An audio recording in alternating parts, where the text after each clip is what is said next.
Hey, this is Brian from Baseball Savings. I'm here with Brent Diaz, a catcher from Louisiana Tech and a 2017 Johnny Bench Award finalist. Brent, congratulations. I know it's the culmination of a lot of hard work. We'd just like to ask you a few questions so fans of Baseball Savings can get to know you a little better. Sound good? Absolutely. Sounds great. All right. So Baseball Savings sells gear to a lot of young players. So we'd like to know, besides your glove, what's your favorite piece of equipment or a piece of equipment you can't live without? Definitely going to have to say my jockstrap and my cup. I mean, that's kind of a given right there. Absolutely. Especially now, you got guys who throw hard and stuff like that. Uh-huh. I kind of want to keep them safe and all that stuff, I don't blame you one bit. That's definitely got to be my favorite. As far as a catcher, can't leave home without that one, man. Absolutely not. Absolutely not.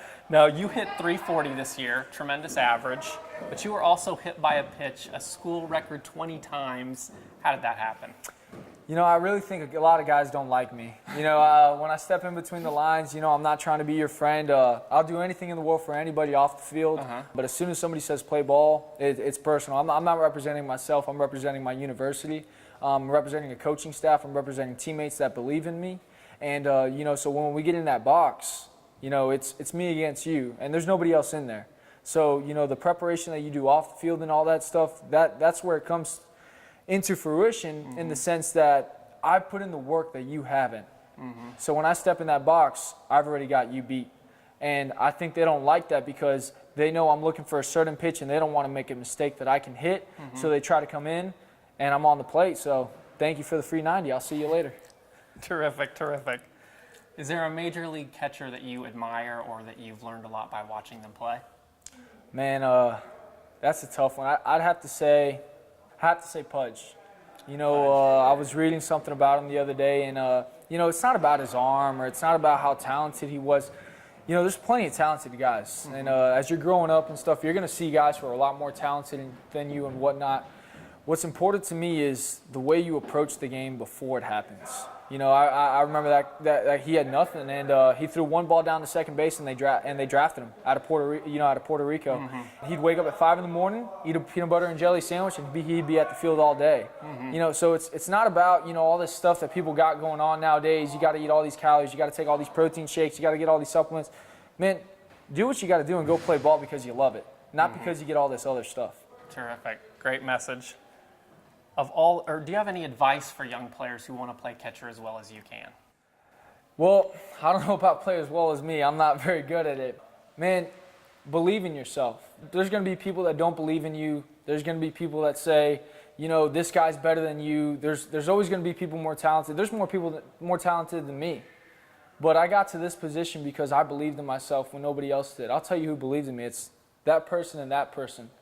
I'll never forget when I was 15 years old, I was crying in the car. I had the yips from catching, and I was just devastated because I was going to go to a different high school and whatnot. And I remember my father told me one thing, and it always stuck with me, and I'm kind of getting a little emotional about it now because it really has always stuck with me. He said, son, believe in yourself the way I believe in you. And when my father told me that, I promised myself I would never take the field without ever that belief again. So to me, that's all that matters to me. Playing this game because I love it and because those two people who sacrificed so much for me believe in me. I love it. Of all the positions, why did you choose catcher? Because it's not about the glory. It's not about hearing your name in the paper. It's not about everybody talking about you. The Johnny Bench Award isn't me. This is from my university, this is from my parents, from my family, from my friends. That's what catching is all about. It's sacrificing yourself every single day, putting your heart on the line so the other guys can get the benefit. Nobody remembers you blocking 10 balls. They remember the one ball you missed. So that amount of preparation that it takes to prepare for those situations, that's why I love to catch. Because it's the hardest thing to do, and you never get any of the benefits. It's all for other people, and that's what I try to do. That's my message is, I don't play this game for me. I play this game to help kids like you if you ever want to come talk to me outside of a baseball game, and I can do anything I possibly can to help you be a better baseball player, to help you live a better life, and that's why I like to catch. I think you're turning a lot of young players into catchers right now. So the tough part of the interview's over. Let's have a little bit of fun. Okay. What you got for me, baby? It's something we like to call 5 favorites. Okay, 5 favorites. What you got? Favorite food. Favorite food, sushi. Favorite band. Favorite band? Ooh. Oh, man. I'm going to have to go with Van Halen. Nice. Yeah. You got a I favorite remember my song? dad made me walk out to Eruption, by Eddie Van Halen. Whatever, that whole thing. I love it. That's Yeah. a little old school. I wouldn't have expected that. I know, yeah. I like it. What was your favorite team growing up? Ooh. I'd say the Marlins. Yeah, the Marlins. Marlins? I'd say the Marlins. What do you like to do for fun outside of baseball?